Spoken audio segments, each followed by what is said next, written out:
আগে থেকেই বলছি আমার মতো বিপদে পড়তে না চাইলে রেসিপিটা তৈরি করার আগে অবশ্যই একটু বেশি করে তৈরি করতে হবে, কারণ এটা দেখতেই মাশাআল্লাহ এতটা সুন্দর হয়, খেতে তো আরও দুর্দান্ত স্বাদ হয়।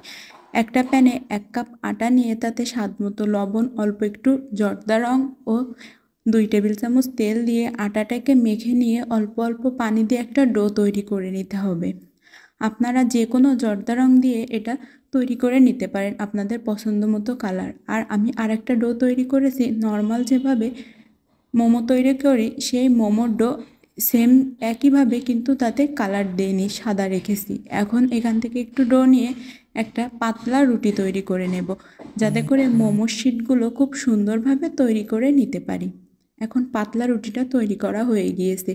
এখন একটা ছোট সাইজের গ্লাস দিয়ে এটাকে গোল গোল শেপ করে কেটে নেব। আর ভিডিওটি আমার পেজ থেকে দেখলে পেজটা ফলো করার অনুরোধ রইল, ইউটিউব চ্যানেল থেকে দেখলে ইউটিউব চ্যানেলটি সাবস্ক্রাইব করে রাখার অনুরোধ রইল।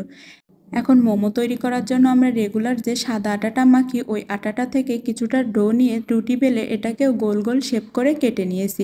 এখন মোমোর পুরটা তৈরি করার জন্য 1/2 কাপ চিকেনকে কিমা করে নিয়েছিলাম। এই কিমা করা চিকেনে কিছুটা ভেজিটেবল, স্বাদমতো লবণ, 1/2 চামচ গোলমরিচের গুঁড়া, অল্প একটু সয়া সস আর দিয়ে দেব 2 টেবিল চামচের মতো ধনিয়া পাতা কুচি।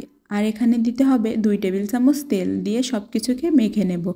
আমি এখানে মিষ্টি কুমড়া আর বরবটি দিয়েছি, আপনারা যে কোনো ভেজিটেবলই এখানে গ্রেট করে দিতে পারেন।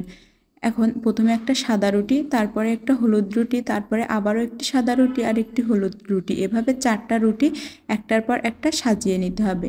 আর মাঝ বরাবর দিয়ে দিতে হবে তৈরি করা চিকেনের পুর। এখন এক সাইড এভাবে মুড়িয়ে নেব।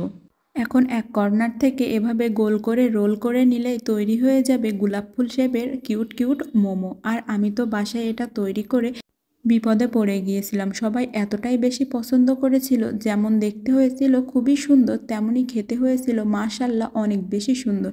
বাসায় ট্রাই করলে অবশ্যই কিন্তু একটু বেশি করেই ট্রাই করবেন, এটা দেখতে এতটাই বেশি সুন্দর হয় মাশাআল্লাহ। এভাবে সব মোমোগুলো তৈরি করে নিয়ে এখন একটি স্ট্রেনারে নিয়ে নিয়েছি, এটাকে এবার 10 থেকে 15 মিনিট ভাপ দিয়ে দিলে একদমই মোমোগুলো তৈরি হয়ে যাবে। এখন 10 থেকে 15 মিনিট এটাকে স্টিম করে নিয়েছি, ব্যাস তৈরি হয়ে গেল আমার কিউট কিউট গোলাপ ফুল শেপের চিকেন মোমো। অবশ্যই এই শীতে একবার হলেও এই চিকেন মোমোটি বাসায় ট্রাই করবেন। আর রেসিপি ভালো লাগলে একটা শেয়ার করার অনুরোধ রইল, সাথে একটা কমেন্ট করার।